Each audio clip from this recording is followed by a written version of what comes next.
Welcome student. इस session में हम लोग एक काफी महत्वपूर्ण टॉपिक्स है मैंने विच is associated with the last topics of paper first models in geography. Okay, इसमें एक महत्वपूर्ण टॉपिक है वेबर के औद्योगिक आवासिकी के सिद्धांत या वेबर्स इंडस्ट्रियल लोकेशन थ्योरी। आपको बतला दें कि 2013 के पहले जो सिलेबस था है ना, उसमें परिवर्तन किए गए थे और जो मॉडल टॉपिक्स है एक ऐसे टॉपिक्स है ये यूपीएससी के लिए या स्टेट पीसीएस के लिए कि एक न एक क्वेश्चन 6, 7, 8 मॉडल्स उसमें शामिल किए गए हैं और प्रति वर्ष एक मॉडल निश्चित रूप से उस टॉपिक से आते हैं। ओके, और वेबर इंडस्ट्रियल लोकेशन थ्योरी काफी महत्वपूर्ण है। वह एक तो यूपीएससी ऑप्शनल के लिए महत्वपूर्ण है, स्टेट पीसीएस ऑप्शनल के लिए महत्वपूर्ण है। इसके अलावा एक टॉपिक्स आपके जीएस मेंस में है कि डिस्कस द लोकेशनल फैक्टर है ना, discuss the factor affecting the location of industry, right. तो इस यदि टॉपिक्स को आप पढ़ लेंगे तो उससे जैसे इंडिविजुअल टॉपिक्स आप करते हैं जैसे आयरन है ना, iron steel industry, okay, cotton industry, cement industry, okay, electronic industry, तो अलग अलग आप याद करते हैं। तो ऐसी स्थिति में एक बर्डन होता है। यदि इस टॉपिक्स को आप ठीक से समझ जाएं तो इस टॉपिक्स को आधार बनाकर आप किसी भी पेपर टॉपिक्स में इस तरह के इंडस्ट्रियल लोकेशन को क्लियरिफाई कर सकते हैं, आप लिख सकते हैं। ओके, तो इस प्रकार यह topics Weber's industrial location theory optional के लिए और जीएस दोनों के लिए काफी महत्वपूर्ण है। ओके, देखिए एक्चुअली वेबर अल्फ्रेड वेबर ने औद्योगिक आवासिकी के सिद्धांत का प्रतिपादन किया, राइट। आवासिकी का क्या तात्पर्य होता है ये समझें कि किसी भी आवासिकी के सिद्धांत का उद्देश्य होता है उस स्थान को चिन्हित करना, उस स्थान को आइडेंटिफाई करना, है ना, जहां उद्योगों की स्थापना किए जा सकते हैं। गेटिंग वेल ना, what is the objective of location theory? Getting well कि ऐसे स्थानों को चिन्हित करना जहां उद्योगों की स्थापना किए जा सकते हैं। ओके, तो ऐसे सिद्धांत को हम लोकेशनल थ्योरी या आवासिकी के सिद्धांत के नाम से पुकारते हैं। ओके, जहां तक उद्योग की स्थापना का प्रश्न है, आप जानते हैं कि उद्योग की स्थापना के लिए बहुत सारे फैक्टर रिस्पॉन्सिबल होते हैं। ओके, देखिए एक फैक्टर, जैसे हम इस फैक्टर की चर्चा करें कि एक फैक्टर है वह है रॉ मटेरियल की उपस्थिति, रॉ मटेरियल कच्चे मालों की उपस्थिति। सेकेंड है labour resources, labour resource, right, श्रम संसाधन। थर्ड है energy supply, energy supply. Okay, fourth है market demand, right, demand of the produce. Fifth है transport and communication facility. Sixth है मार्केटिंग फैसिलिटी। गेटिंग ना, नेक्स्ट है गवर्नमेंट पॉलिसी, यह भी महत्वपूर्ण है, गवर्नमेंट पॉलिसी। एट्थ पर्टिकुलरली जो है वो क्लाइमेटिक कंडीशन। ये सारे फैक्टर सामूहिक रूप से उद्योग की आवासिकी का निर्धारक होता है, राइट। आप जानते हैं रॉ मटेरियल के बिना उद्योग की स्थापना नहीं हो सकती है, श्रम संसाधन के बिना उद्योग की स्थापना नहीं हो सकती है। अगेन आप देखिए एनर्जी रिसोर्सेज की आवश्यकता है। फिर जो है ना, उस वस्तु का प्रोड्यूस यदि डिमांड है मार्केट में तो उसके आधार पर भी यदि उच्च डिमांड होगा तो निश्चित रूप से प्राइस बेहतर मिलेगा। गेटिंग वेल ना, इसके अलावा आप ट्रांसपोर्ट एंड कम्युनिकेशन महत्वपूर्ण है, राइट। मार्केट फैसिलिटी महत्वपूर्ण है कि उत्पादों का विपणन हो, राइट। सरकारी नीतियां जो है वो भी काफी निर्धारक होती है उद्योग की आवासिकी के लिए, और क्योंकि कुछ राज्य में आप देखें कि उद्योगों की आवासिकी अधिक हुए हैं as compared to data of another state, because है ना, because of the government policy. Getting well ना, तो और उसके अलावा क्लाइमेटिक कंडीशन, जैसे क्लाइमेटिक कंडीशन किस रूप में प्रभावित करता है, तो इसके एक उदाहरण दे दें कि ह्यूमिड क्लाइमेटिक कंडीशन ही फेवरेबल कंडीशन है फॉर कॉटन टेक्सटाइल इंडस्ट्री। तो अधिकांश जो कॉटन टेक्सटाइल इंडस्ट्री है अधिकांश, ओके, वह तटीय क्षेत्र में है। हालांकि अब तो नए मैकेनिज्म का विकास हो चुका है जिसको आर्टिफिशियल ह्यूमिडिफिकेशन कहते हैं, जिसके कारण कॉन्टिनेंट के आंतरिक भाग में भी कॉटन टेक्सटाइल इंडस्ट्री के विकास हो रहा है। China,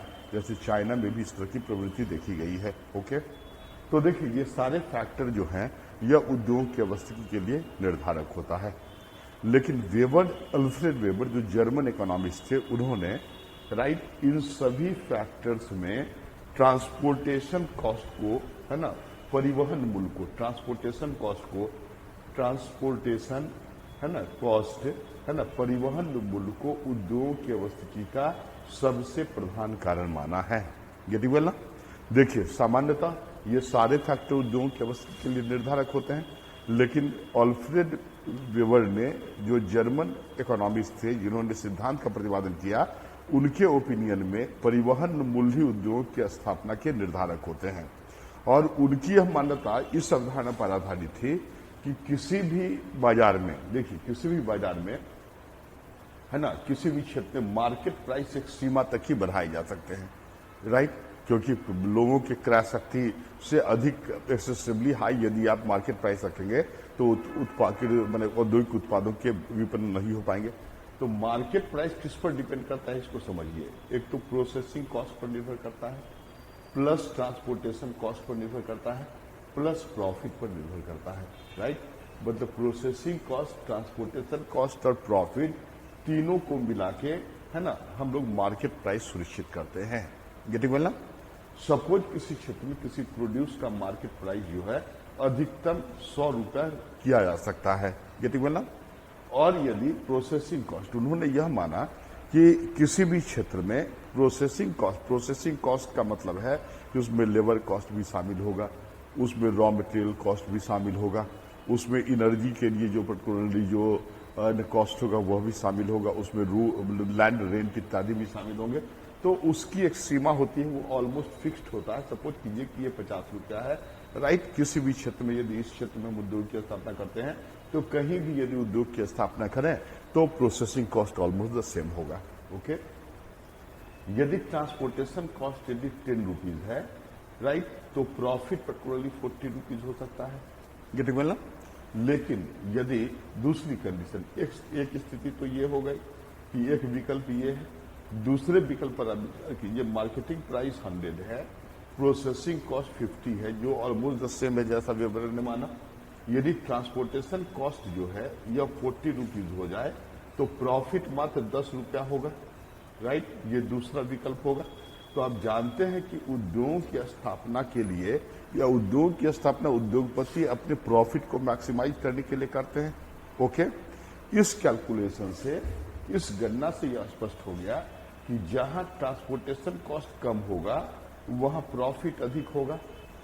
getting well? ये एक कंडीशन है। और जहां ट्रांसपोर्टेशन कॉस्ट अधिक हो जाएगा वहां प्रॉफिट कम होगा, ये बी स्थिति है। क्लियर ना? राइट। तो ऐसी स्थिति में वेबर ने यह मत व्यक्त किया कि उद्योग की अवस्थिति के लिए, स्थापना के लिए इस दोनों विकल्प में ए विकल्प बेहतर होंगे, क्योंकि वहां परिवहन मूल्य कम होने के कारण लाभ अधिकतम है, ओके।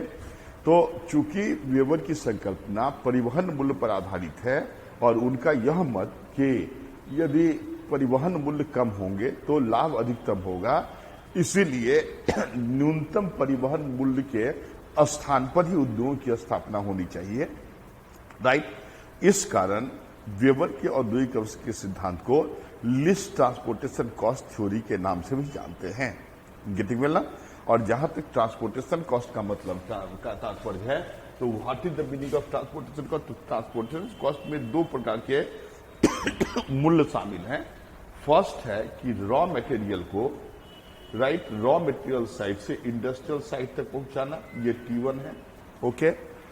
और फिर इंडस्ट्रियल साइट से फिनिश्ड गुड को मार्केट सेंटर तक पहुंचाना, ये T2 है। तो इसका मतलब transportation cost is equal to T1 plus T2, right, T1 plus T2। Getting well ना?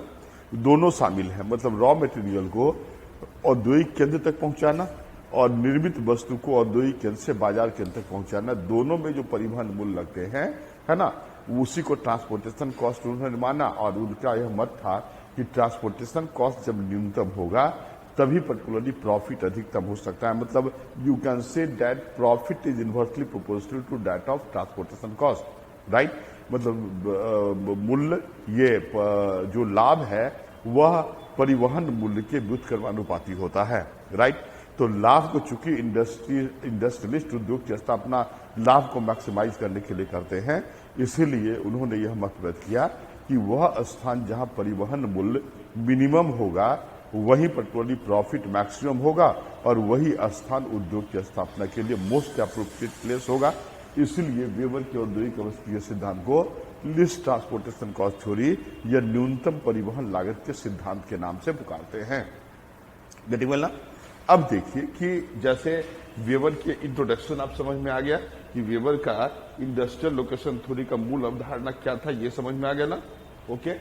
अब देखिए कि जैसे वेबर्स इंडस्ट्रियल लोकेशन थ्योरी की बात करें detail, Weber's industrial location theory, हमने कहा कि उन्होंने यह मत व्यक्त किया कि ट्रांसपोर्टेशन कॉस्ट यदि मिनिमम होगा तभी प्रॉफिट अधिकतम होगा। तो इसका इसलिए पर्टिकुलरली उन्होंने कहा कि जहां परिवहन मूल्य न्यूनतम होगा वही उद्योग की स्थापना के लिए बेहतर स्थान होगा। इसलिए इस सिद्धांत को लीस्ट ट्रांसपोर्टेशन कॉस्ट थ्योरी या न्यूनतम परिवहन लागत के सिद्धांत के नाम से भी जानते हैं। यदि सिविल सर्विसेज में यदि मुख्य परीक्षा में चाहे तो वेबर के औद्योगिक अवस्थी के सिद्धांत को स्पष्ट करने यह क्वेश्चन आ सकता है या फिर प्रश्न आ सकते हैं कि न्यूनतम परिवहन लागत के सिद्धांत को स्पष्ट करें, तब भी आपको वेबर के औद्योगिक अवस्थी के सिद्धांत ही लिखने हैं। क्लियर हुआ ना? और क्यों पर्टिकुलरली उन्होंने माना, तो कैलकुलेशन के आधार पर उन्होंने स्पष्ट किया कि जहां परिवहन मूल्य अधिक होगा वहां प्रॉफिट कम होगा, या जहां परिवहन मूल्य कम होगा वहां प्रॉफिट अधिक होगा। इसलिए ऐसे स्थानों पर उद्योगों की स्थापना होनी चाहिए जहां परिवहन मूल्य न्यूनतम हो। इसलिए उनके सिद्धांत को लीस्ट ट्रांसपोर्टेशन कॉस्ट थ्योरी के नाम से जाना जाता है। अब देखिए वेबर ने स्पष्ट किया कि न्यूनतम परिवहन लागत का सिद्धांत तभी लागू होंगे जब निम्नलिखित शर्तें लागू हो। फॉलोइंग आर द कंडीशन, मतलब ये शर्त लागू होगी तभी बेसिकली जो है जो शर्त है जिसकी चर्चा हम करेंगे अभी, है ना, इन शर्तों के पूर्ण होने पर ही न्यूनतम परिवहन लागत के सिद्धांत लागू होंगे। फर्स्ट कंडीशन है the area should be isolated, right, the area should be isolated, वह विलग प्रदेश हो।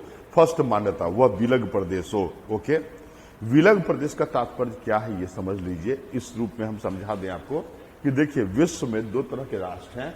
कुछ ऐसे राष्ट्र हैं जो पर्टिकुलरली एक्सपोर्ट भी करते हैं और इंपोर्ट भी करते हैं। इसके इकोनॉमी को ओपन इकोनॉमी के नाम से पुकारते हैं। ओके, कुछ ऐसे राष्ट्र हैं जो न तो एक्सपोर्ट करता है न इंपोर्ट करता है, इसको क्लोज्ड इकोनॉमी के नाम से जानते हैं, बंद अर्थव्यवस्था। ओके, मतलब वह राष्ट्र जो अन्य राष्ट्रों के साथ किसी प्रकार के, है ना, इंट्रैक्शन नहीं करता हो, अंतराकर्षण, आर्थिक अंतराकर्षण नहीं करता हो, ऐसे राष्ट्र की अर्थव्यवस्था को बंद अर्थव्यवस्था के नाम से पुकारते हैं। गेटिंग वेल ना? तो जैसे आइसोलेटेड स्टेट की तुलना आप बंद अर्थव्यवस्था क्लोज्ड इकोनॉमी वाले राष्ट्रों से कर सकते हैं। यहां पर आइसोलेटेड का तात्पर्य है कि वह क्षेत्र, है ना, उस क्षेत्र में जो उद्योग की स्थापना होनी चाहिए वहां रॉ मटेरियल, है ना, लेबर, एनर्जी इत्यादि ऑलमोस्ट विद्यमान हो। मतलब बाहर से, है ना, जो कंपोनेंट्स है इंडस्ट्रियल प्रोडक्शन के लिए वो लाने की आवश्यकता नहीं हो, उस क्षेत्र में ही विद्यमान हो। उसी क्षेत्र में मार्केट प्लेस भी हो, ओके, जहां उस प्रोडक्ट का मार्केटाइजेशन हो और उसी क्षेत्र के लोग उसका कंजम्पशन भी कर लें। राइट, आइसोलेटेड स्टेट का तात्पर्य, विलग प्रदेश का तात्पर्य है कि उत्पादन के लिए महत्वपूर्ण वस्तु, है ना, उत्पादित वस्तु के विपणन एवं उसके उपभोग, है ना, उसी प्रदेश के अंदर हो, उस प्रदेश के सीमाओं के अंदर हो। यदि ऐसे क्षेत्र होंगे तो इसी को विलग प्रदेश के नाम से जाना जाता है। ओके, तो उन्होंने स्पष्ट किया कि न्यूनतम परिवहन लागत के सिद्धांत तभी लागू होंगे जब वह प्रदेश विलग प्रदेश हो। गेटिंग वेल ना? ऐसे यहीं पर आपको बतला दें, यदि क्वेश्चन आता है कि क्या यह भारत में लागू होंगे, तो भारत में लागू नहीं होंगे, क्योंकि भारत जैसे ही स्वतंत्र हुआ वह गेट का सदस्य बना, जिसका उद्देश्य था अंतर्राष्ट्रीय व्यापार का संवर्धन करना। भारत WTO का सदस्य है, तो ऐसी स्थिति में भारतीय अर्थव्यवस्था क्लोज्ड इकोनॉमी तो है नहीं, ओपन इकोनॉमी है, तो वह किसी भी स्थिति में आइसोलेटेड रीजन नहीं हो सकता। एक क्लू हमने दिया। अब मान लीजिए कि अमेरिका या चाइना या किसी के बारे में क्वेश्चन पूछता है तो आप पर्टिकुलरली इस आधार पर तो कहीं ना कहीं कुछ लिख सकते हैं। तो फर्स्ट कंडीशन हमने कहा कि वह क्षेत्र आइसोलेटेड हो। ओके, दूसरी महत्वपूर्ण शर्त जो उन्होंने आरोपित किया इस सिद्धांत के क्रियान्वयन के लिए कि वह क्षेत्र, है ना, वह क्षेत्र आइसोट्रॉपिक कैरेक्टर का हो। Isotropic, TROPIC, isotropic. Okay, what is the meaning of isotropic region? Okay, तो आइसोट्रॉपिक का तात्पर्य है समांगी भौगोलिक विशेषता का क्षेत्र। समझ में आ गया ना? समांगी भौगोलिक विशेषता का क्षेत्र, इसका तात्पर्य है कि वह संपूर्ण क्षेत्र चाहे तो पर्वतीय हो, समांगी हो गया, चाहे मैदानी हो तो समांगी होगा, या पठारी हो तो समांगी होगा। यदि मान लीजिए कि संपूर्ण क्षेत्र में की जलवायु दशा सामान्य हो तब भी वो समांगी होगा, राइट। यदि मान लीजिए कि यहाँ वहां समान प्रकार के सॉइल पाए जाते हैं तब भी वो समांगी होगा। गेटिंग वेल ना?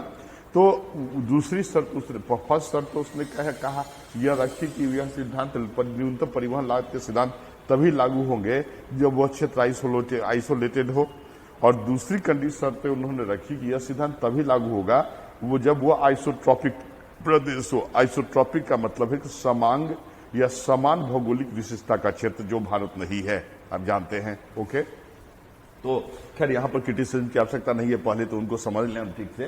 तो एक तो आइसोलेटेड रीजन की महत्ता, दूसरी बात आइसोट्रॉपिक रीजन की महत्ता, राइट। तीसरी बात उन्होंने कहा कि जो थर्ड महत्वपूर्ण फैक्टर उन्होंने कहा, राइट, कि उस क्षेत्र के है ना में उपस्थित रॉ मटेरियल और लेबर रिसोर्स के बारे में संपूर्ण जानकारी उपलब्ध हो। मतलब उस क्षेत्र में यदि यह क्षेत्र है आइसोलेटेड रीजन, तो इसमें क्या कितने मात्रा में रॉ मटेरियल उपलब्ध हैं या कितने लेबर श्रम संसाधन उपलब्ध हैं, इसके बारे में संपूर्ण जानकारी उपलब्ध हो। ओके, नेक्स्ट उन्होंने शर्त कहा, है ना, चौथी शर्त कि उस विलग प्रदेश में एक ही बाजार केंद्र हो, राइट। वह बाजार केंद्र कहीं भी हो सकता है, और वही बाजार केंद्र एकमात्र औद्योगिक उत्पादों के विपणन, है ना, का केंद्र होगा। बिक्री और खरीदने के लिए एकमात्र केंद्र वही होगा जो मार्केट सेंटर है, और वह विलग प्रदेश में कहीं भी हो सकता है, लेकिन उन्होंने कहा कि मात्र एक ही बाजार केंद्र हो। गेटिंग मिला? तो यह चौथी बने सिंगल मार्केट सेंटर, यह भी उन्होंने पर्टिकुलरली ये शर्त आरोपित कर दी। नेक्स्ट उन्होंने कहा पांचवी शर्त कि इंडस्ट्रियलिस्ट जो है वो इकोनॉमिक मैन होंगे। देखिए, मनुष्य की जो अवधारणा है, एक सोशल मैन, दूसरा economic man. Okay, social man का तात्पर्य है कि व्यक्ति सामाजिक, है ना, सामाजिक सोशल ऑब्लिगेशन से काम करता है। ओके, और आर्थिक मानव का तात्पर्य है कि मनुष्य का एकमात्र उद्देश्य जो है अपने लाभ को मैक्सिमाइज करना है। तो वेबर ने कहा कि लिस्ट ट्रांसपोर्टेशन कॉस्ट तभी लागू होंगे जब इंडस्ट्रियलिस्ट इकोनॉमिक मैन हो। इसका मतलब है कि उसका उद्देश्य एकमात्र होगा, है ना, लाभ को मैक्सिमाइज करना। गेटिंग वेल ना? यह भी उन्होंने शर्त कही, राइट। छठी शर्त उन्होंने आरोपित की, है ना, सिक्स शर्त, कि परिवहन मूल्य, है ना, वेट और डिस्टेंस के साथ, भार एवं दूरी के साथ एब्सोल्यूट रूप से बढ़ता है, निरपेक्ष रूप से बढ़ता है। गेटिंग वेल ना? इसका मतलब है कि यदि 1 किलोमीटर किसी वस्तु को ले जाए तो 1 रुपया लगेगा, तो 2 किलोमीटर लेना है तो यहाँ भी 1 रुपया लगेगा, फिर यहाँ भी 1 रुपया लगेगा, फिर यहाँ भी 1 रुपया लगेगा। देखिए, तो यदि ए स्थान से किसी वस्तु को बी स्थान पर लाना है तो परिवहन मूल्य 1 + 1 + 1 + 1 होगा, इक्वल टू 4 होगा, है ना। इसी को एब्सोल्यूट कहते हैं, जबकि ऐसा संभव या ऐसा वास्तव में नहीं होता, राइट। परिवहन मूल्य रिलेटिवली बढ़ता है, एब्सोल्युटली नहीं। खैर वो तो क्रिटिसिज्म का आधार कारण के एक पर्टिकुलरली भाग होंगे, ये समझ में आया ना। तो हमने कहा कि वेबर ने, है ना, वेबर ने, और नेक्स्ट की, है ना, उस विलग प्रदेश में औद्योगिक उत्पादों की उत्पादन लागत जो है वह समान होंगे। क्लियर हुआ ना? मतलब production cost should be the same everywhere in this isolated region. Okay, सातवीं शर्त कि उस प्रदेश में जो मैंने औद्योगिक उत्पाद के उत्पादन मूल्य हैं वह सभी क्षेत्र में उस विलग प्रदेश में समान होंगे। गेटिंग वेल ना? जब ये शर्तें पूरी होगी, है ना, जब ये सभी शर्तें पूरी होगी तभी वेबर के लिस्ट ट्रांसपोर्टेशन कॉस्ट थ्योरी या न्यूनतम परिवहन लागत का सिद्धांत लागू होगा। गेटिंग वेल ना? क्या है न्यूनतम परिवहन लागत का सिद्धांत? यह स्पष्ट हो गया कि न्यूनतम परिवहन लागत का सिद्धांत का तात्पर्य है ना, यह वेबर के औद्योगिक सिद्धांत का दूसरा नाम है, क्योंकि उन्होंने कहा कि परिवहन मूल्य जो है वही प्रॉफिट को प्रभावित करने वाला फैक्टर है और दोनों में व्युत्क्रम का संबंध पाया जाता है। ऐसी स्थिति में उद्योग की स्थापना वही होनी चाहिए जहां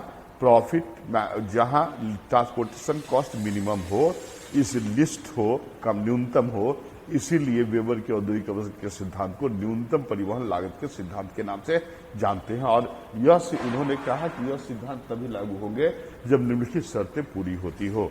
ओके, जैसे फर्स्ट उसने कहा कि वह क्षेत्र आइसोलेटेड हो, सेकंड उसने कहा कि वो आइसोट्रॉपिक हो, राइट, माने समांगी भौगोलिक विशेषता का क्षेत्र। उसके बाद उस क्षेत्र में रॉ मटेरियल और लेबर रिसोर्स के डिस्ट्रीब्यूशन के बारे में संपूर्ण जानकारी उपलब्ध हो।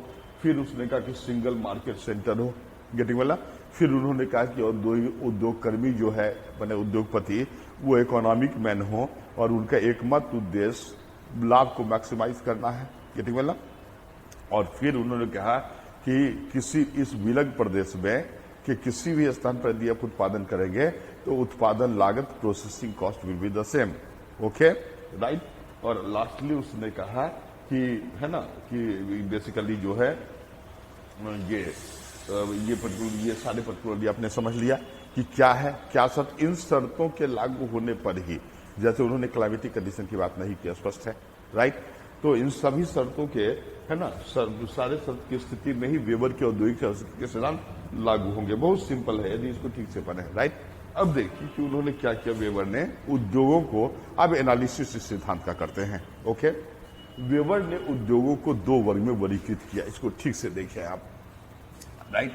वेबर ने उद्योगों को दो वर्ग में वर्गीकृत किया, राइट। इंडस्ट्री को दो वर्ग में वर्गीकृत किया। Okay, industry into two part.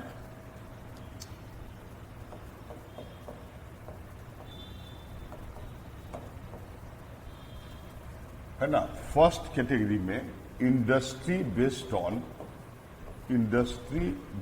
On single raw material, single on one raw material. Okay, मतलब एकल कच्चे माल पर आधारित उद्योग। और दूसरे कैटेगरी में है ना industry based on two raw material मतलब दो कच्चे माल पर आधारित उद्योग।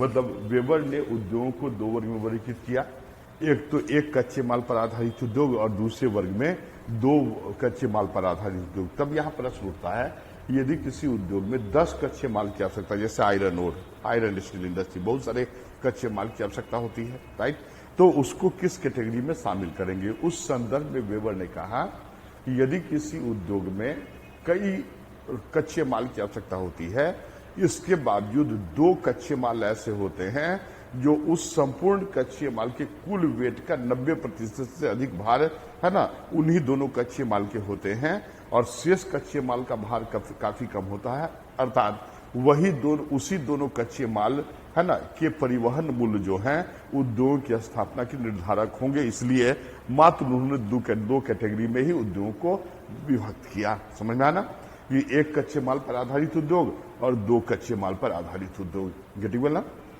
अब देखिए कि एक कच्चे माल पर आधारित उद्योग को उन्होंने पुनः दो वर्गों में वर्गीकृत किया। ओके, एक वर्ग में ऐसे उद्योगों को शामिल किया जिसमें कच्चे माल, यदि ये आइसोलेटेड रीजन है तो कच्चे माल संपूर्ण क्षेत्र में यहां भी है, यहां भी है, यहां भी है, यहां भी, मतलब संपूर्ण आइसोलेटेड रीजन में वह कच्चा माल उपलब्ध है, राइट। गेटिंग वेल, ये मार्केट सेंटर है, यहां भी है। गेटिंग वेल, इसको हम बोलते हैं कि the raw industry based on है ना based on single raw material which is universal in character, मतलब सर्वात्रिक रूप से उपलब्ध, राइट, यूनिवर्सली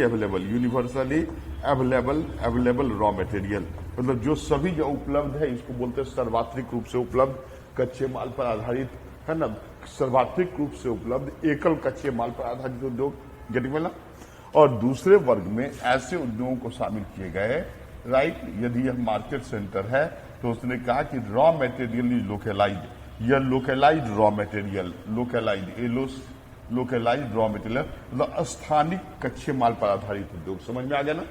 कुछ ऐसे कच्चे माल होते हैं जो सभी क्षेत्रों में विद्यमान होंगे, उसको यूनिवर्सली अवेलेबल रॉ मटेरियल कहते हैं। और कुछ कच्चे माल ऐसे हैं जो स्थान विशेष पर उपलब्ध होंगे, उसको लोकलाइज्ड रॉ मटेरियल के नाम से जाना जाता है, राइट। तो देखिए, एक तो ये दो कैटेगरी है। एक कच्चे माल पर आधारित उद्योगों को उन्होंने पहले तो देखिए कि उन्होंने उद्योग को दो वर्गों में वर्गीकृत किया। एक कच्चे माल पर आधारित उद्योग और दूसरे कच्चे माल पर आधारित उद्योग। एक कच्चे माल पर आधारित उद्योग को उन्होंने पुनः दो वर्गों में वर्गीकृत किया।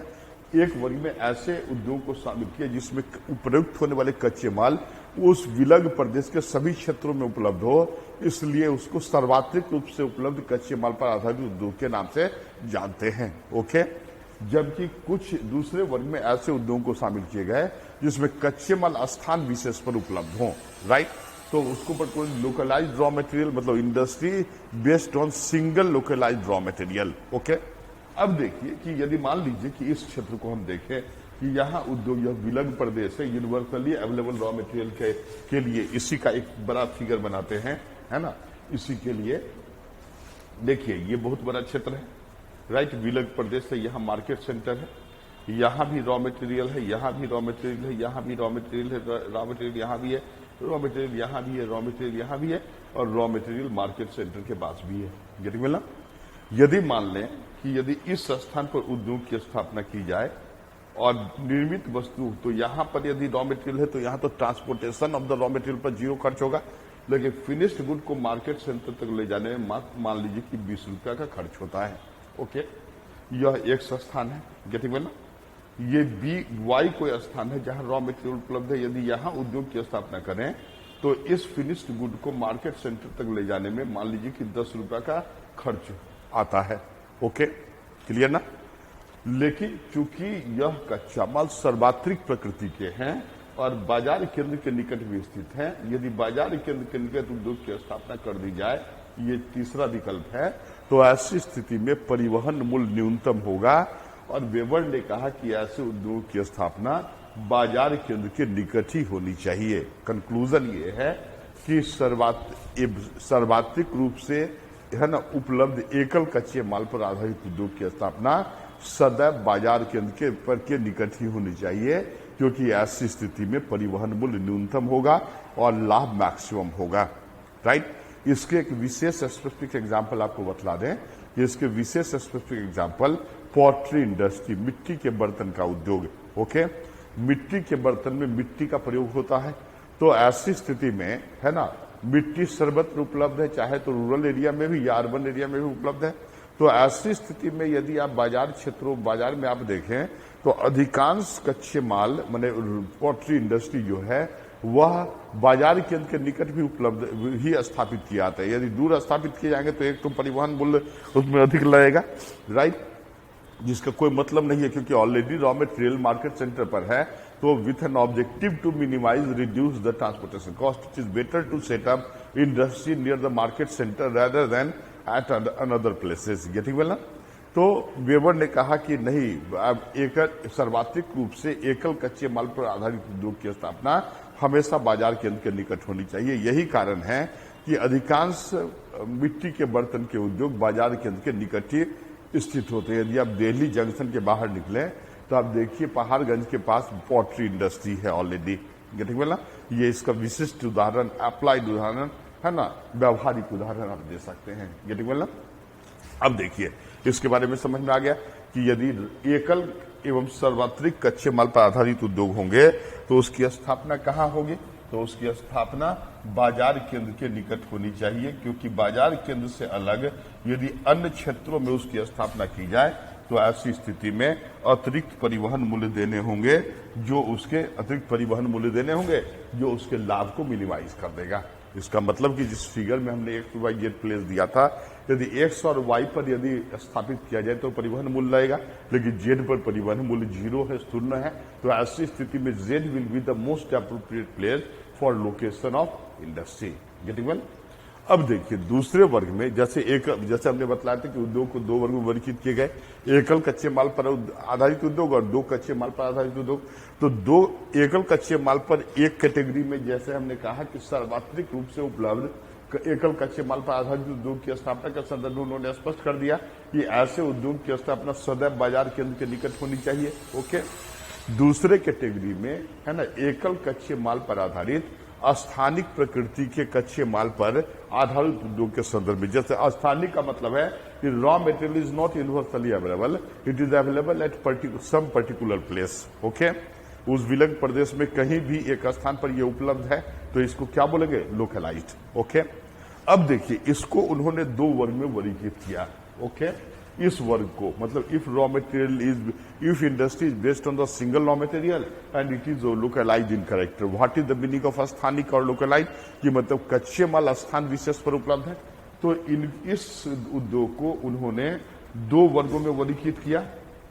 ओके, उन्होंने दो वर्गों में वर्गीकृत किया। देखिए, एक वर्ग में ऐसे उद्योगों को शामिल किया जिसमें प्रयुक्त होने वाले कच्चे माल प्योर हो। If the raw material is pure, what is the meaning? इसका तात्पर्य है कि कच्चे माल शुद्ध हो। शुद्ध का मतलब है कि weight of raw material will be equal to weight of finished good, तब हम उसको प्योर रॉ मटेरियल मानेंगे। राइट, जितने रॉ मटेरियल के वेट है उतना ही उत्पादित वस्तु का यदि होगा तो उसको क्या बोलेंगे? कि शुद्ध कच्चे माल पर आधारित उद्योग। ओके, और दूसरे वर्ग में if the raw material is impure. Impure का मतलब है कि जो वेट ऑफ रॉ मटेरियल हो, है ना, is greater than wait of finished good. एकदम क्लियर हुआ ना? राइट, तो इसको क्या बोलेंगे? इम्प्योर रॉ मटेरियल पर आधारित उद्योग, और इसको बोलेंगे प्योर रॉ मटेरियल पर आधारित उद्योग। क्लियर हुआ ना? तो जैसे एकल एवं अस्थानिक कच्चे माल पर आधारित उद्योग को उन्होंने दो वर्गों में वर्गीकृत किया। एक वर्ग में उन्होंने कहा कि ऐसे, है ना, अस्थानिक रूप से उपलब्ध कच्चे माल जिसमें कच्चे माल शुद्ध हो। राइट, उसके बारे में उन्होंने अलग विचार किया। और दूसरे वर्ग में एकल एवं स्थानिक रूप से उपलब्ध कच्चे माल पर आधारित अशुद्ध, है ना, कच्चे माल पर आधारित उद्योग को उन्होंने दूसरे वर्ग में वर्गीकृत किया। देखिए, एक्चुअली इसको मिटा दे, ये तो आप समझ चुके हैं। ओके, यहां पर देखिए कि जैसे लोकलाइज्ड की बात करें, यूनिवर्सल के बारे में तो आप, है ना, समझ भी चुके हैं।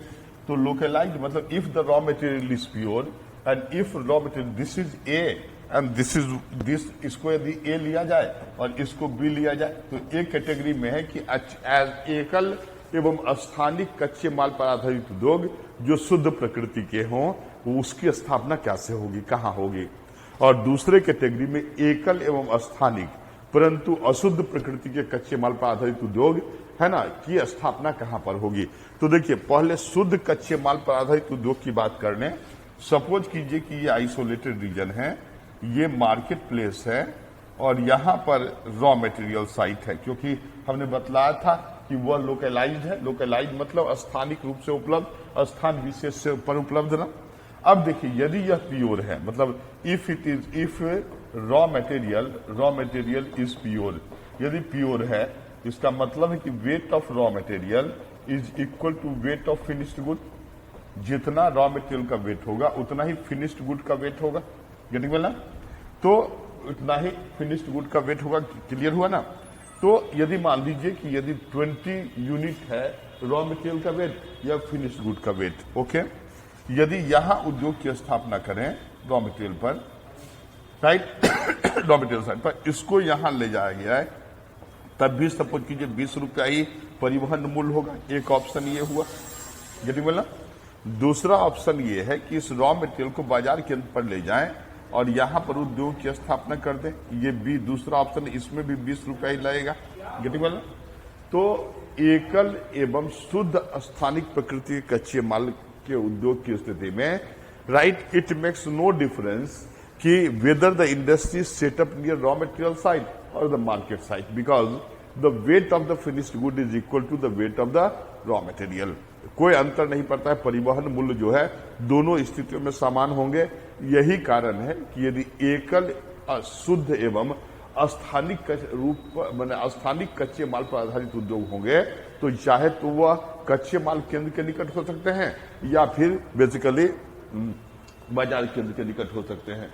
जैसे उदाहरण के लिए हम आपको यहां पर स्पष्ट बतला दें कि cotton textile industry, okay, cotton textile industry में कॉटन यार्न ही मुख्य रॉ मटेरियल है। तो उसके वेट और पर्टिकुलरली जो कॉटन टेक्सटाइल है उसके वेट समान होते हैं। गेटिंग वेल ना, कॉटन के वेट और कॉटन यार्न के वेट समान होते हैं। तो यही कारण है कि कच्चे माने सूती वस्त्र उद्योग की स्थापना चाहे तो कपास उत्पादन क्षेत्रों में होते हैं या फिर बाजार केंद्र के निकट होते हैं।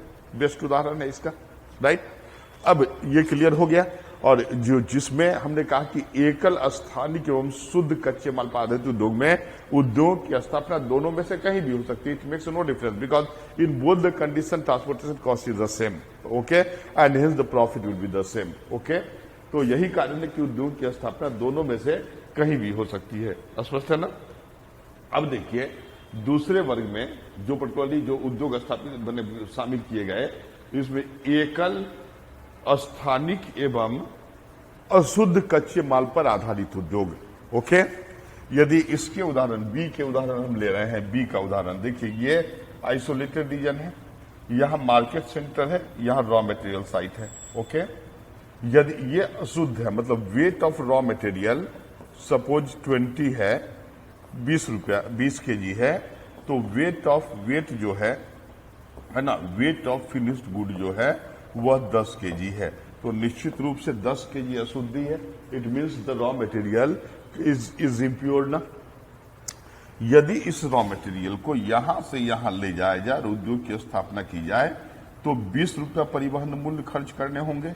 Getting well, right. यदि कच्चे माल अशुद्ध कच्चे माल को अशुद्ध माने कच्चे माल केंद्र से बाजार केंद्र तक लाकर बाजार केंद्र के निकट यदि उद्योग की स्थापना की जाएगी तो 20 रुपया परिवहन मूल्य खर्च होगा। लेकिन यदि रॉ मटेरियल साइट पर ही उद्योग की स्थापना कर दी जाए, ओके, ये के है ना, वाई ऑप्शन है कि यहां उद्योग की स्थापना आप फिनिश्ड गुड को यदि बाजार केंद्र तक ले जाएंगे तो मात्र 10 रुपया लगेगा। तो वाई बेहतर विकल्प है। गेटिंग वेल ना, क्योंकि एक्चुअली यदि एक्स के बारे में बात करें, यदि रॉ मटेरियल को बाजार केंद्र तक ले जाया जाए तो आवश्यक रॉ मटेरियल के साथ साथ उसमें उपलब्ध अशुद्धि के परिवहन में भी विशेष खर्च होंगे जो लाभ को मिनिमाइज कर देगा, ओके। जबकि दूसरे विकल्प ये है कि कच्चे माल केंद्र पर ही उद्योग की स्थापना करें और वहां से फिनिश्ड गुड को हम बाजार केंद्र तक ले जाएं तो परिवहन मूल्य ऑटोमेटिकली कम हो जाएगा। गेटिंग वेल ना, राइट। तो ऐसी स्थिति में एकल अशुद्ध एवं स्थानिक कच्चे माल पर आधारित उद्योग के लिए वेबर ने यह मत व्यक्त किया कि ऐसे उद्योग की स्थापना है ना कच्चे माल केंद्र के निकट होने चाहिए, न कि बाजार केंद्र के निकट। और इसके बेस्ट उदाहरण है शुगर इंडस्ट्री। देखिए शुगर इंडस्ट्री में शुगर केन के प्रयोग, गन्ना के प्रयोग किए जाते हैं और गन्ना का weight excessively more than that of the sugar ना।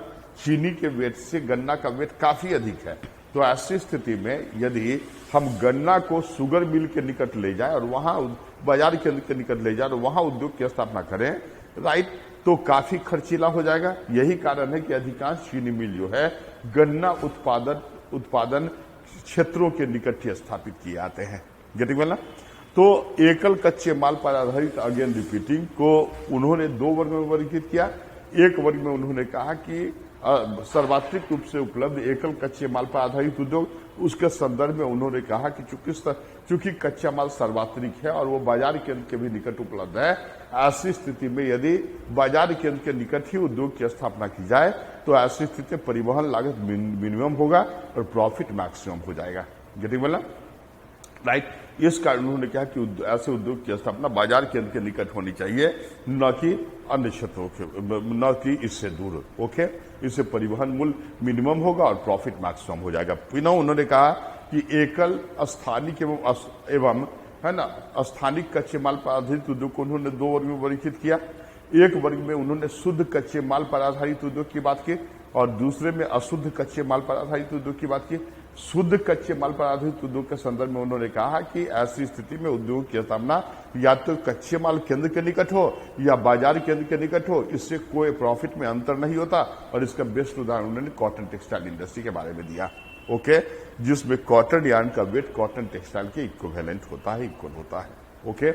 लेकिन स्थानिक अशुद्ध एवं एकल कच्चे माल पर आधारित उद्योग के संदर्भ में उसने कहा कि ऐसे उद्योग की स्थापना सदैव कच्चे माल केंद्र के निकट होनी चाहिए, क्योंकि यदि ऐसे उद्योग को कच्चे माल केंद्र, ऐसे उद्योग की स्थापना यदि आप बाजार केंद्र के निकट करेंगे तो कच्चे माल केंद्र से बाजार केंद्र तक अशुद्धि के परिवहन में अतिरिक्त खर्च होंगे जो आपके प्रॉफिट को कम कर देगा। इसीलिए एकल अशुद्ध एवं स्थानिक कच्चे माल पर आधारित उद्योग की स्थापना सदैव कच्चे माल केंद्र के निकट होनी चाहिए और इसका बेस्ट उदाहरण शुगर इंडस्ट्री का उदाहरण उन्होंने दिया। क्लियर हुआ ना? तो इस एक पर्टिकुलरली कैटेगरी में वेबर ने किस तरह के सिद्धांत का प्रतिपादन किया, ये समझ में आ गया ना?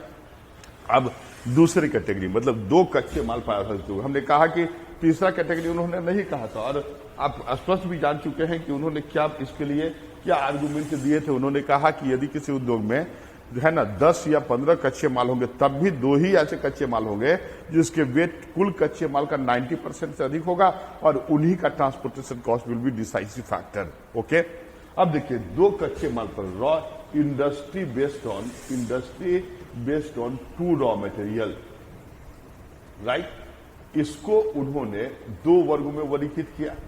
किया ना, मैंने 2 कच्चे माल पर आधारित उद्योग के लिए उन्होंने लोकेशनल ट्रायंगल का सिद्धांत, लोकेशनल ट्रायंगल, राइट, है ना, स्थानिक त्रिभुज की संकल्पना का प्रतिपादन किया।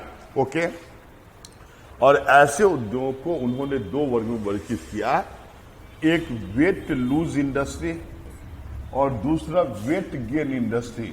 देखिए वेट लूज का मतलब है यदि R1 प्लस R2 2 कच्चे माल हैं तो इसका वेट यदि फिनिश्ड गुड से अधिक हो, फिनिश्ड गुड से, तो इसको वेट लूज इंडस्ट्री के नाम से जानते हैं। क्लियर हुआ ना? और यदि R1 प्लस R2 2 कच्चे माल हैं, है ना, इसके द्वारा उत्पादित यदि फिनिश्ड गुड जो है इसके वेट कच्चे माल के इसके वेट से अधिक होगा तो इसको वेट गेन इंडस्ट्री के नाम से, इसको वजन ह्रास उद्योग और उसको, है ना, इसको वजन ह्रास उद्योग और उसको वजन ग्राह्य उद्योग के नाम से, वृद्धि उद्योग के नाम से जानते हैं। क्लियर हुआ ना? तो 2 तरह के पर्टिकुलरली उद्योग की बात की गई, गेटिंग वेल, एक पर्टिकुलरली वेट लूज और दूसरा particularly weight gain industry. Okay, और दोनों के लिए उन्होंने ट्रायंगुलर लोकेशनल ट्रायंगल की बात की। देखिए वेट गेन इंडस्ट्री का बेस्ट उदाहरण है, वेट गेन इंडस्ट्री में, है ना, का एक के लिए जो लोकेशनल ट्रायंगल उसने दिया वो पर्टिकुलरली देखिए ये मार्केट सेंटर है, ये R1 है, ये R2 है। स्पष्ट रूप से ये दोनों आइसोलेटेड रीजन के अंदर है। इस तीनों को यदि मिलाएंगे तो जो ट्रायंगल प्राप्त होगा ये लोकेशनल ट्रायंगल कहला रहा है, राइट। देखिए यदि मान लीजिए कि यह आयरन स्टील इंडस्ट्री है तो आयरन स्टील इंडस्ट्री में आयरन ओर प्लस कोल ये महत्वपूर्ण रॉ मटेरियल है, 2 कच्चे रॉ मटेरियल है, राइट। तो यदि मान लीजिए कि इसको यहां तक, इस रॉ मटेरियल को यहां तक लाते हैं तो 100 रुपया खर्च होता है, इस रॉ मटेरियल को यहां तक लाते हैं तो 100 रुपया खर्च होता है और यहां उद्योग की स्थापना की जाए, है ना, तो ऐसी स्थिति परिवहन मूल्य जो है 200 रुपया खर्च हो रहा है। यदि ऐसे उद्योग को यदि बाजार केंद्र के निकट ये स्थापित किया जाए तो 200 रुपया खर्च हो रहा है, गेटिंग। इस परिवहन मूल्य में अशुद्धि के परिवहन में भी खर्च आ गए, शामिल हैं। तो ऐसे उद्योग के संदर्भ में वेबर ने कहा कि ऐसे वजन ह्रास उद्योग या वेट लूज इंडस्ट्री की स्थापना दोनों कच्चे माल केंद्र को मिलाने वाली रेखा के निकट स्थित होने चाहिए। इस तरह यहां पर इंडस्ट्री की स्थापना की बात उसने कही, गेटिंग वेल ना, मतलब ये मार्केट केंद्र से दूर है लेकिन रॉ मटेरियल के निकट है, गेटिंग वेल ना। जैसे यही लोकेशनल ट्रायंगल है वेट लूज इंडस्ट्री के कंटेक्स्ट में, राइट। देखिए इसका एग्जांपल आयरन स्टील इंडस्ट्री इसका बेस्ट उदाहरण है। जैसे एक उदाहरण दे दें, जैसे यदि आप यहां जमशेदपुर आयरन स्टील केंद्र देखें तो वेस्ट बंगाल का रानीगंज और झरिया ये 2 स्थान हैं, गेटिंग वेल ना, जहां से कच्चे माल प्राप्त होते हैं, और कोलकाता इसका बाजार केंद्र है। तो ऐसी स्थिति में यदि इसको मिलाएं तो आपको फील होगा कि इसी तरह की प्रवृत्ति बेसिकली देखने को मिल रही है, इसी तरह। ओके, इसी तरह आप देखिए कि आयरन स्टील इंडस्ट्री जमशेदपुर का आयरन स्टील लोकेशनल ट्रायंगल को फॉलो कर रहा है। इसी तरह जर्मनी के ईशान जो आयरन स्टील इंडस्ट्री है वहां यूराल और राइन से कच्चा माल प्राप्त होता है ना, और उसका जो मार्केट केंद्र है वो वेस्ट यूरोपियन ये पर्टिकुलरली जैसे यूराल और राइन ये है और ये पर्टिकुलरली ईशान है और बेसिकली इसको मिलाते हैं, देखिए तो ये बेसिकली, और यहां पर वेस्ट यूरोपियन कोस्टल मार्केट है, तो यहां पर भी कहीं ना कहीं इस तरह के लोकेशन की स्थिति देखने को मिलती है। तो निश्चित रूप से ईशान आयरन स्टील इंडस्ट्री हो या जमशेदपुर आयरन स्टील इंडस्ट्री हो, यहां वेबर के इस लोकेशनल ट्रायंगल के अनुरूप ही स्थापित किए गए हैं, राइट, या इसकी प्रवृत्ति देखने को मिलती है। तो वेटलूज इंडस्ट्री के संदर्भ में वेबर ने कहा कि उद्योग की स्थापना कच्चे माल केंद्र को मिलाने वाली रेखा के निकट होनी चाहिए, इससे परिवहन मूल्य में कमी आएगी और लाभ अधिक होगा। यदि, है ना, दोनों कच्चे माल को बाजार केंद्र तक ले जाया जाए और वहां उद्योग की स्थापना की जाए, तो ऐसी स्थिति में अशुद्धियों के अपवहन में भी, परिवहन में भी अतिरिक्त व्यय होगा, जो प्रॉफिट को मिनिमाइज कर देगा। यही कारण है कि अधिकांश आयरन स्टील इंडस्ट्री की स्थापना कच्चे माल केंद्र के निकट ही है। गेटिंग वेल ना? तो वेट लूज इंडस्ट्री में उनका क्या कॉन्सेप्ट था, ये समझ में आ गया। और दूसरे कैटेगरी में देखिए, है ना, एक तो कैटेगरी माने ये वेट लूज इंडस्ट्री की स्थिति में समझ में आ गया कि वेट लूज इंडस्ट्री की स्थिति में वेट लूज का मतलब है कि weight of the raw material is more than the weight of the finished good. तो उस स्थिति में उसने कहा कि ऐसे उद्योग की स्थापना बाजार केंद्र के निकट होनी चाहिए। ओके, दूसरे कैटेगरी में वेट गेन इंडस्ट्री की बात की जाती है। तो देखिए, वेट गेन इंडस्ट्री के संदर्भ में उन्होंने कहा कि यदि ये मार्केट केंद्र है, बाजार केंद्र है, और यहाँ रॉ मटेरियल R1 और यहाँ R2 है, और बनने के बाद इसके वेट में वृद्धि होती है, तो ऐसे उद्योग की स्थापना के कंटेक्स्ट में कहा कि ऐसे उद्योग की स्थापना बाजार केंद्र के निकट स्थापित की जानी चाहिए। यही इंडस्ट्री है। यहाँ इंडस्ट्री, ये मार्केट सेंटर है, ये दोनों रॉ मटेरियल साइट है। जैसे बेस्ट उदाहरण इसका सीमेंट इंडस्ट्री है, और अधिकांश सीमेंट इंडस्ट्री की स्थापना बाजार केंद्र के निकट ही हुई है। क्लियर होगा ना? ये भी लोकेशनल ट्रायंगल का भाग है, यह भी लोकेशनल ट्रायंगल का भाग है।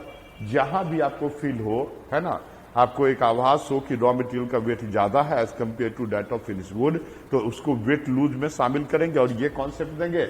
और जहां वेट गेन का कॉन्सेप्ट आता है, वहां ये पर्टिकुलरली फिगर या इस तरह के लोकेशनल ट्रायंगल को हम पुट करते हैं।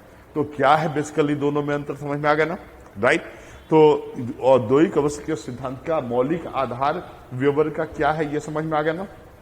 लेकिन वेबर ने अपने ही सिद्धांत में 3 अपवादों की चर्चा की। ओके, 3 अपवाद की चर्चा वेबर ने की। देखिए, फर्स्ट पर्टिकुलर अपवाद जो वेबर ने स्वयं चर्चा की, फर्स्ट है फुट लूज इंडस्ट्री की स्थिति में, फुट लूज इंडस्ट्री की स्थिति में। ओके, फुट लूज, हिंदी में भी आप फुट लूज लिख सकते हैं।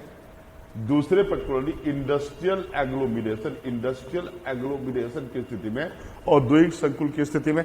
उन्होंने कहा कि फुट लूज इंडस्ट्री की स्थिति में वेबर के औद्योगिक अवस्था के सिद्धांत लागू नहीं होंगे। औद्योगिक संकुल की स्थिति में, है ना, वेबर के औद्योगिक अवस्था के सिद्धांत लागू नहीं होंगे। और तीसरा उन्होंने कहा कि लेबर इंटेंसिव इंडस्ट्री, यानी श्रम प्रधान उद्योग में वेबर के औद्योगिक अवस्था के सिद्धांत लागू नहीं होंगे। मतलब बेसिकली आप देखिए कि 3 तरह का पर्टिकुलरली कॉन्सेप्ट उसने दिया, मैंने 3 तरह की अब बात की चर्चा उन्होंने अपने सिद्धांत में ही कर दी। एक फर्स्ट कंडीशन उसने कहा कि फुट लूज इंडस्ट्री की स्थिति में, है ना, वेबर के औद्योगिक अवस्था के सिद्धांत लागू नहीं होंगे। सेकेंड, इंडस्ट्रियल एग्लोमरेशन की स्थिति में औद्योगिक अवस्था के सिद्धांत लागू नहीं होंगे। और तीसरा पर्टिकुलरली, है ना, ये तीसरी बात जो अब बात उन्होंने कही, वह है लेबर इंटेंसिव उद्योग। गेटिंग वेल ना? वन बाय वन हम चर्चा कर रहे थे कि फुट लूज इंडस्ट्री क्या है। फुट लूज इंडस्ट्री ऐसे उद्योग है जो किसी कच्चे माल विशेष पर आधारित, विशेष कच्चे माल पर आधारित नहीं होते। ओके, ये कम लागत के उद्योग हैं जिसमें बेहतर अधिसंरचनात्मक सुविधाओं की आवश्यकता है, राइट। कम लागत के उद्योग है जिससे बेहतर अधिसंरचनात्मक सुविधाओं की आवश्यकता है। ओके, तो जैसे इलेक्ट्रॉनिक उद्योग, जैसे मान लीजिए कि वॉच, इलेक्ट्रॉनिक वॉच जो 10, 15, 20 रुपए में मार्केट में 50 रुपए में मिलते हैं, तो 10,000 के एक्सपेंडिचर से भी पर्टिकुलरली इस तरह के उद्योग की आप स्थापना कर सकते हैं, राइट। लेकिन इसके लिए सतत विद्युत आपूर्ति की आवश्यकता होगी।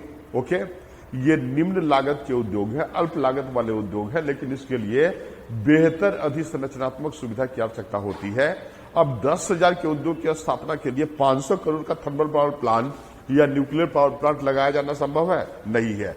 तो इस संदर्भ में ऐसे उद्योग को फुट लूज इंडस्ट्री कहा गया, और इसके विशेष उदाहरण है इलेक्ट्रॉनिक उद्योग। ऐसे उद्योग उन्हीं क्षेत्रों में स्थापित किए जाते हैं जहां बेहतर अधिसंरचनात्मक सुविधाएं मिलती उपलब्ध होती है, ऑलरेडी एग्जिस्ट करती है। और वेबर ने कहा कि बाजार मार्केट सेंटर के निकट ये अधिसंरचनात्मक सुविधा मिलती है, इसलिए फुटलूज इंडस्ट्री की स्थापना हमें सदैव बाजार केंद्र के निकट ही होते हैं। तो फुटलूज इंडस्ट्री क्या है ये समझ में आ गया ना। What is the basic concept of footloose industry and where it will be located? It is clear ना। देखिए दूसरा है इंडस्ट्रियल एग्लोमेरेशन, मतलब फुटलूज इंडस्ट्री में भी लिस्ट ट्रांसपोर्टेशन कॉस्ट थोड़ी अप्लाई नहीं होगा। और कहां स्थापित होंगे ये भी आप समझ में आ गया कि बाजार केंद्र के निकट। क्यों? क्योंकि यह कम लागत के उद्योग हैं जिसको बेहतर अधिसंरचनात्मक सुविधा चाहिए, और इतने अधिक अधिसंरचनात्मक सुविधा का विकास उस उद्योग विशेष के लिए संभव, अलग से स्थापित किया जाना संभव नहीं है। चूंकि बाजार केंद्र पर ये सुविधाएं उपलब्ध हैं, इसलिए वेबर ने कहा कि फुटलूज इंडस्ट्री की स्थापना बाजार केंद्र के निकट ही होती है। जैसे आप देखिए गफ्फार मार्केट इत्यादि है ना, चांदनी चौक दिल्ली में, ये सब पुरानी जो है इलेक्ट्रॉनिक उद्योग का क्षेत्र है। गेटिंग वाला। फिर आप देखिए इंडस्ट्रियल एग्लोमेरेशन। देखिए इंडस्ट्रियल एग्लोमेरेशन का मतलब है कि जहां बहुत सारे इंटर रिलेटेड उद्योग स्थापित हैं, राइट। इंटर रिलेटेड उद्योग का मतलब है कि जैसे मान लीजिए शुगर इंडस्ट्री है तो इसके बाई प्रोडक्ट का प्रयोग है ना एक और जहां फर्टिलाइजर के लिए किया जाएगा, वही दूसरी ओर इसके बाई प्रोडक्ट का प्रयोग कूट या पेपर के लिए किया जाएगा, राइट। तो यदि इस तरह के बहुत सारे इंटर रिलेटेड उद्योग कहीं स्थापित हैं तो ऐसे क्षेत्र को इंडस्ट्रियल एग्लोमेरेशन के नाम से पुकारते हैं। और इस संदर्भ में भी वेबर ने कहा कि इंडस्ट्रियल एग्लोमेरेशन की स्थिति में वेबर के औद्योगिक आवासीय के सिद्धांत लागू नहीं होंगे, राइट। तो दूसरे अपवाद ये थे। और तीसरे अपवाद पर्टिकुलरली लेबर इंटेंसिव इंडस्ट्री के संदर्भ में उन्होंने कहा कि लेबर इंटेंसिव इंडस्ट्री के कंटेक्स्ट में, ये संदर्भ में, जहां अधिक श्रमिकों की आवश्यकता होती है वहां यह सिद्धांत लागू नहीं होंगे। और लेबर इंटेंसिव इंडस्ट्री के संदर्भ में उन्होंने उन्होंने आइसोडेपेन के संकल्पना का प्रतिपादन किया। आइसोडेपेन, ओके। अब देखिए आइसोडेपेन क्या है। तो आइसोडेपेन है कि न्यूनतम परिवहन लागत बिंदु से समान दूरी पर स्थित स्थानों को मिलाने वाली रेखा। मान लीजिए कि ये ए है, ये बी है, ये सी है और ये डी, सब इससे 1 किलोमीटर पर स्थित है, तो यह रेखा आइसोडेपेन कहलाती है। ये स्थान यदि 2 किलोमीटर पर स्थित है तो इसको हम लोग पर्टिकुलरली आइसोडेपेन कह सकते हैं। फिर यह स्थान यदि 3 किलोमीटर पर स्थित है तो इन स्थानों को मिलाने वाली रेखा आइसोडेपेन कहला सकती है। फिर ये स्थान यदि मान लीजिए कि 4 किलोमीटर पर स्थित है तो इन स्थानों को मिलाने वाली रेखा भी आइसोडेपेन है। तो देखिए ए, बी, सी और डी और ई, यदि यहां ट्रांसपोर्टेशन कॉस्ट देखेंगे तो यहां 0, यहां 1, यहां 2, यहां 3, यहां 4, राइट। तो स्पष्ट है कि यदि इस ट्रांसपोर्टेशन कॉस्ट के आधार पर देखा जाए तो उद्योग की स्थापना ए पर होगी, क्योंकि यहां परिवहन मूल्य 0 है। लेकिन लेबर इंटेंसिव इंडस्ट्री में उन्होंने स्वयं कहा कि इंडस्ट्रियल लोकेशन थ्योरी लागू नहीं होंगे, राइट। उसके लिए उन्होंने कहा, देखिए उन्होंने आइसोडेपेन के कॉन्सेप्ट का प्रतिपादन किया। देखिए आइसोडेपेन क्या है। आइसोडेपेन कि समान परिवहन लागत वाले स्थानों को मिलाने वाली रेखा आइसोडेपेन रेखा कहलाइए। और यहां पर देखिए यदि लेबर कॉस्ट की बात की जाए, लेबर कॉस्ट है ना, लेबर कॉस्ट, ये तो परिवहन ट्रांसपोर्टेशन कॉस्ट की बात की गई कि 0, 1, 2, 3, 4। यहां लेबर कॉस्ट देखिए कि यदि यहां पर लेबर कॉस्ट 1 है, यहां पर्टिकुलरली लेबर कॉस्ट 10 है, यहां लेबर कॉस्ट 20 है, यहां 30 है और यहां 40 है। मतलब यहां 40 रुपए में एक लेबर उपलब्ध है, बी पर 30 रुपए में एक लेबर उपलब्ध है, सी पर 20 रुपए में एक लेबर उपलब्ध है, डी पर 10 रुपए में लेबर उपलब्ध है और ई पर मात्र 1 रुपए में लेबर उपलब्ध है, ओके। तो ए पर जो कुल लागत होंगे अन्य लागत के अलावा 40 + 0 + 0 = 40। बी पर जो इन्वेस्टमेंट होगा वो 30 + 1 मतलब 30 लेबर कॉस्ट और 1 ट्रांसपोर्टेशन कॉस्ट 31। सी पर जो होगा वो 20 + 2 = 22। डी पर जो होगा वो 10 + 3 = 13 और ई पर जो होगा, ई पर वो पर्टिकुलरली 1 + 4 = 5। देखिए ई एक ऐसा स्थान है, ई ये रेखा जहां परिवहन मूल्य तो बहुत ज्यादा है मैंने अन्य क्षेत्रों की अपेक्षा, लेकिन यहां श्रम मूल्य इतना कम है कि ओवरऑल यह उत्पादन लागत को कम कर देगा। और ऐसे आइसोडेपेन को क्रिटिकल आइसोडेपेन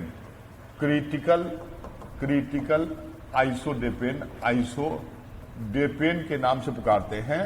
और वेबर ने कहा कि इस तरह के लेबर इंटेंसिव इंडस्ट्री की स्थापना क्रिटिकल आइसोडेपेन वाले क्षेत्रों में ही होनी चाहिए।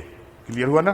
तो क्या अपवाद उन्होंने दिया, क्या सिद्धांत दिया, क्या बेसिक एजम्पशन था? जैसे पहले पटवारी आपको यदि फॉर्मेट सिद्धांत करना है तो क्या क्या करेंगे, तो सबसे पहले आपको ऑब्जेक्टिव ऑफ द थ्योरी क्या है, व्हाट इज ऑब्जेक्टिव।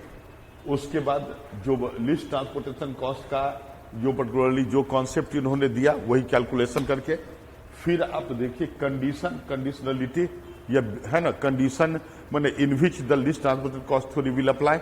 और देन पर्टिकुलरली है ना टाइप ऑफ इंडस्ट्री के आधार पर जो हमने ग्राफ बनाए, जो फिगर बनाए उसको, उसके बाद एक्सेप्शन है ना, इस प्रकार पर्टिकुलरली आपको एनालिसिस पूरे फॉर्मेटिंग करना है। इसी को क्रमबद्ध करें तो अधिक प्रभावी नंबर आएगा। ओके, अब देखिए वेबर के इंडस्ट्रियल लोकेशन थ्योरी काफी प्रचलित हुए, परंतु बाद के वर्षों में इसे कई आधारों पर इसकी आलोचना प्रारंभ हुई।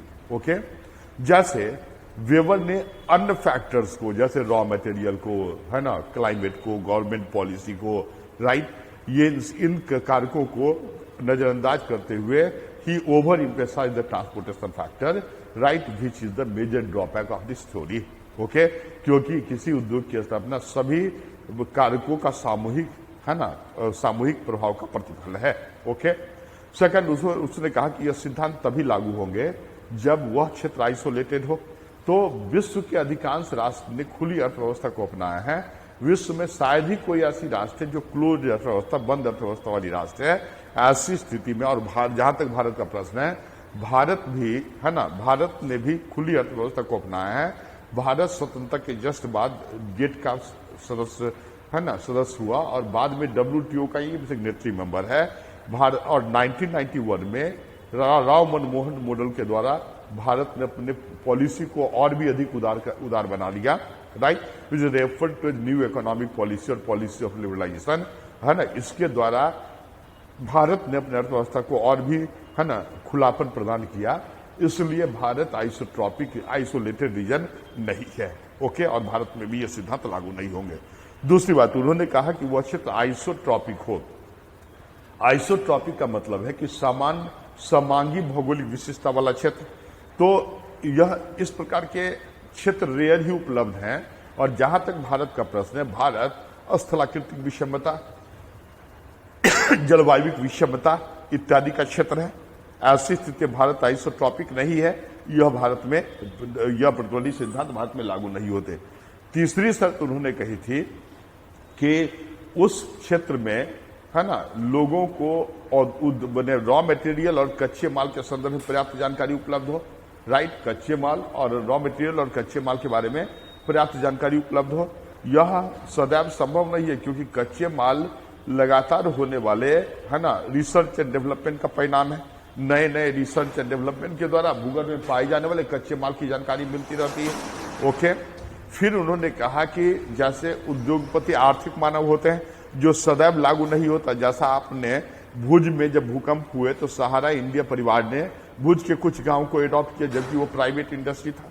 ओके, फिर आप देखिए यहाँ कोविड-19 के पीरियड में कई ऐसे औद्योगिक घराने ने बढ़ चढ़ के अपने सोशल रिस्पॉन्सिबिलिटी का निर्वाह किया। तो industrialist is not always, Tata ने बेसिक रूप से बहुत, है ना, उदारवादी दृष्टिकोण अपनाया इस कोविड काल में। तो ऐसी स्थिति में हम यह नहीं कह सकते कि इंडस्ट्रियलिस्ट हमेशा आर्थिक मानव होगा। फिर उनकी यह मान्यता कि उस क्षेत्र में एक ही बाजार केंद्र हो जो जहां उस औद्योगिक उत्पाद की खरीद बिक्री होती हो, ये कभी संभव नहीं है। भारत में देखिए, भारत में जब एपीएमसी मार्केट हुए तो कई रेगुलेटेड मार्केट की स्थापना हुई। इसके अलावा कई औद्योगिक बाजार केंद्र हैं, राष्ट्रीय स्तर पर, राज्य स्तर पर, जिला स्तर पर, स्थानीय स्तर पर, जहां स्थानीय औद्योगिक उत्पाद की खरीद बिक्री की जाती है। अर्थात एकल बाजार केंद्र की बात जो है एक कोरी संकल्पना साबित होती है। गेटिंग मिलना।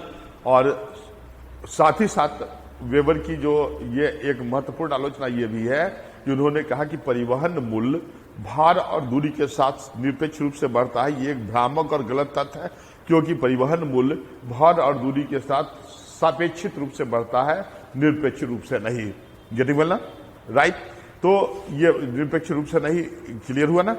तो इन सारे आधार पर हम लोग वेबर के औद्योगिक आविष्कार सिद्धांत की आलोचना भी कर सकते हैं, और इसको हम whether it is applicable in context of India, उसका भी उसके भी के बारे में भी आपको एक क्लू मिल गया कि कैसे उसको फॉर्मेटिंग करेंगे, है ना? देखिए, Hoover and Smith American geographer हैं जिन्होंने वेबर के और लोकेशनल ट्रायंगल के, है ना, की आलोचना की। उन्होंने कहा कि वेट लूज इंडस्ट्री की स्थिति में जो उन्होंने कहा था कि R1 और ये R2 ऐसी स्थिति में उद्योग की स्थापना यहां पर होती है ना, एज पर वेबर। तो हुबर एंड स्मिथ ने कहा कि इससे बेहतर है कि उद्योग की स्थापना दोनों कच्चे माल वाले स्थानों को मिलाने वाली रेखा पर कहीं भी हो सकती है। यह बेटर है as compare to that of this. Getting वाला? तो हुबर एंड स्मिथ ने कहा कि उद्योग की स्थापना दोनों कच्चे माल वाले स्थानों को मिलाने वाली रेखा पर कहीं भी हो सकती है। इससे परिवहन मूल्य में और भी अधिक कमी आएंगे। ओके, तो क्या संकल्पना है यह समझ में आ गया, है ना? वेबर के औद्योगिक आविष्कार सिद्धांत क्या है ये समझ में आ गया। इसको एनालाइज कीजिए। प्रश्न आ सकते हैं कि वेबर के औद्योगिक आविष्कार सिद्धांत को स्पष्ट करें, या वेबर के न्यूनतम परिवहन लागत के सिद्धांत को स्पष्ट करें, या कई बार आप शॉर्ट नोट्स में आइसोलेटेड स्टेट आया है, तो जिससे लड़के कंफ्यूज नहीं हो, आइसोलेटेड स्टेट की अवधारणा यही है। या आइसोट्रॉपिक रीजन क्या है आप जान चुके हैं, राइट? आइसोडेपेंड की संकल्पना क्या है यह भी आप जान चुके हैं, पर इस पर भी शॉर्ट नोट्स आ सकते हैं। What are the condition, you know it better, और this theory will help you, है ना, to write down the answer in GS paper which is associated with discuss the locational factor for setting up of industry. Getting well? Best of luck. इसको अच्छे से revise करें। मैं समझता हूं कि आप एक जनरल कॉन्सेप्ट निश्चित रूप से डेवलप कर लिए होंगे, और इसी को अपने पोर्टफोलियो एनालिसिस का आधार बनाएं। Best of luck. ओके।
हो गया, आ जाइए ऊपर।